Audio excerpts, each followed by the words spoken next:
Coup d'œil maintenant à l'actualité chez nous, en Abitibi-Témiscamingue. Il y a deux rencontres d'information qui ont eu lieu hier au sujet de la possible action collective contre la fonderie Horn et le gouvernement du Québec. Une première soirée réussie selon les organisateurs. Kimberly Hall. Après la première séance d'information, Marie-Ève Maillé, celle qui a initié le projet du recours collectif contre la fonderie Horn et le gouvernement du Québec, est satisfaite de la rencontre. L'étudiante en droit à l'École du barreau qui travaille avec le cabinet Siskind Demerle a été impressionnée de la qualité d'écoute des gens dans la salle. Il était soucieux de bien comprendre ce qui se passait, d'être en mesure de l'expliquer probablement autour d'eux, parce qu'on sent que, tu sais, évidemment, c'est pas toute la population qui était là ce soir, mais on sent que les gens qui étaient là vont en parler autour d'eux également. Pour les avocats impliqués, il était important de se déplacer sur place afin que la population rouyn-norandienne puisse mettre visage sur les personnes impliquées dans cette affaire. D'ailleurs, durant la période de questions, Marie-Ève Maillé a noté un autre point important à travailler afin que plus de citoyens soient inclus dans le projet d'action collective. C'est sûr qu'il y a des questions pour lesquelles les réponses sont moins le fun à entendre pour la part de la part de la population, notamment les gens qui sont à l'extérieur là, du périmètre urbanisé de Rouyn-Noranda, les gens qui sont à l'extérieur du J9X. Pour l'instant, ne sont pas inclus dans notre démarche d'action collective. Fait que ça, je comprends que pour les gens, c'est un peu plus difficile à comprendre. On reçoit le message, puis on va y réfléchir de notre côté. On va voir comment on peut tenir compte de ça pour la suite des choses. Du côté de Julie Fortier et Miguel Charlebois, les deux représentants de la population de Rouyn-Noranda dans la cause, ils sont également satisfaits du déroulement de la soirée. On était très contents et contentes qu'il y ait autant de personnes qui se déplacent pour venir se renseigner sur l'action collective. Ça s'est super bien passé. On a eu des commentaires super pertinents.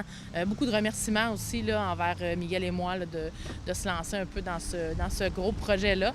Donc, c'est très enrichissant. Les deux rencontres se sont déroulées de façon assez similaire. Il y avait moins de personnes à la deuxième séance, mais disons que les questions se ressemblaient. Puis je dirais que les gens semblaient recevoir ça de manière très positive. Marie-Ève Maillé confirme que d'autres visites sont prévues dans la région afin de faire de la documentation et de la recherche pour bien comprendre les enjeux de la qualité de l'air. De plus, elle prévoit personnellement rencontrer les citoyens afin de recueillir des témoignages dans les prochains mois.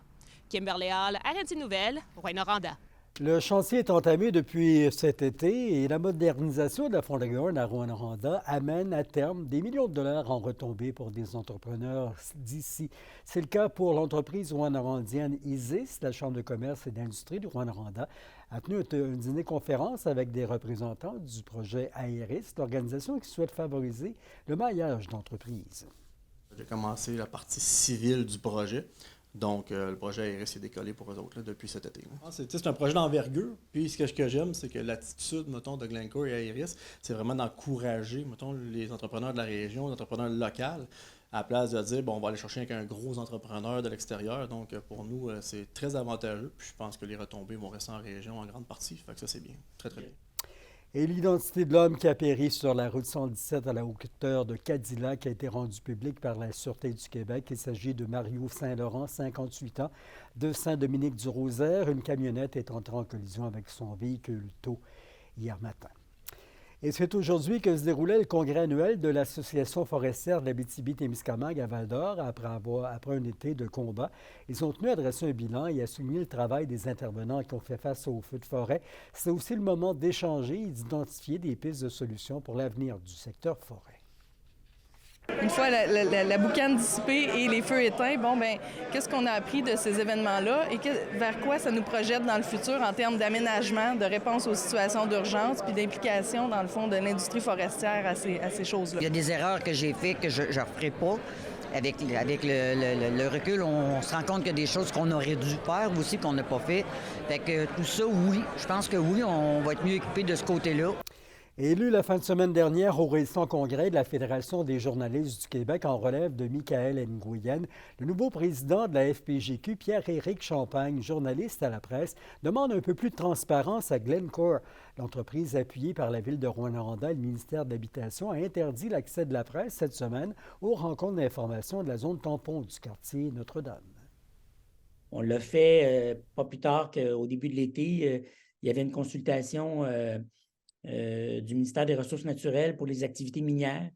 Et puis, au départ, là, on prévoyait interdire l'accès aux journalistes. Là, on avait réagi à ça. Heureusement, le ministère avait été revenu sur sa décision puis avait permis aux journalistes d'assister à cette consultation-là. Fait que pour nous, c'est une situation un peu similaire, là, puis on pense que ça n'a pas sa place. Monsieur Champagne, on nous donne comme raison là, que les citoyens seraient intimidés par la présence des journalistes et n'oseraient pas s'exprimer aux organisations. Pourtant, ces mêmes citoyens-là nous attendent lorsque ces réunions se terminent pour nous faire part de leurs commentaires. C'est assez paradoxal.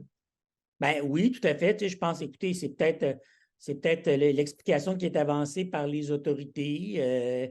Vous avez raison de dire que les citoyens eux-mêmes semblent vouloir communiquer puis répondre aussi aux questions des médias là-dessus. À quel point c'est vrai que les citoyens se sentent intimidés. Bon, c'est peut-être une excuse un peu facile, là, je crois. Puis ce qu'il faut rappeler aussi, c'est qu'il y a des fonds publics là, engagés dans cette démarche-là. Là. Ce sont tous les contribuables québécois qui paient pour cette opération-là, que je ne mets pas en doute. Là, je ne suis pas en train de commenter l'opération comme telle, là, loin de là, mais c'est normal que les journalistes qui sont les yeux et les oreilles du public là, puissent s'intéresser, assister à ces consultations-là, puis rapporter ce qui s'y passe. Là. Pourquoi vous pensez qu'on tasse, il y a des organisations comme ça qui tassent les journalistes? En fait, je ne sais pas, il faudrait leur poser la question à eux. Ce qui est clair, c'est que le travail des médias dérange. Ça, on le voit quand même assez souvent. Là, dans ce cas-ci, évidemment, il est question de la fonderie Horn, il faut le rappeler. C'est un dossier qui a été très, très médiatisé au cours des dernières années. On n'a pas toujours eu la transparence auquel on était en droit de s'attendre sur le dossier de la fonderie Horn. Donc, je pense qu'il y a peut-être je ne sais pas, est-ce qu'il y a des inquiétudes du côté des autorités à cet effet-là?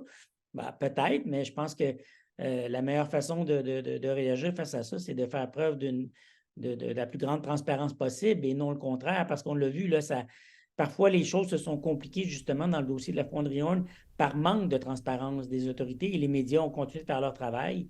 Et je pense que c'est important pour l'intérêt public là, qu'on puisse le faire. Hier soir se déroulait le show queer au QG de Rouyn-Noranda. Les gens ont pu prendre part aux festivités qui mettaient de l'avant la communauté LGBT+, avec les humoristes Joël Prudhomme, Trana Wintour et Charlie Morin. Ce soir, au tour du Carrefour Jeunesse Emploi d'Abitibi-Ouest, de présenter sa première soirée d'humour.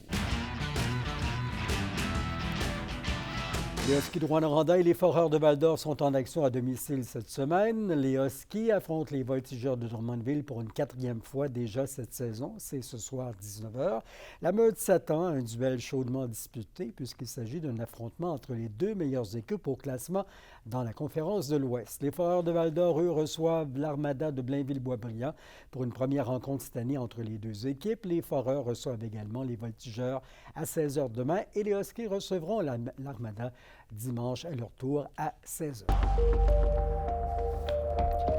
Des nuages, 60 % de risque de précipitation en Abitibi, 40 % au Témiscamingue, minimum à -9 côté Ville-Marie, -14 vers la Sarre. Demain, nuageux et autour de 2 cm de neige en mi-journée, maximum de -1 en Abitibi, +1 au Témiscamingue. Dimanche, des nuages et autour de -4 degrés partout dans notre belle région. C'était vos infos régionales. On surveille dans ce bulletin à l'agenda de la semaine prochaine des nouvelles du comité organisateur de la 39e finale régionale des Jeux centralisés du Québec et de la ville d'Amos, qui nous dévoileront tous deux quelques détails sur l'événement sportif. Ben voilà, c'est la fin de semaine. Amusez-vous, soyez s'il vous plaît fort prudents et à lundi.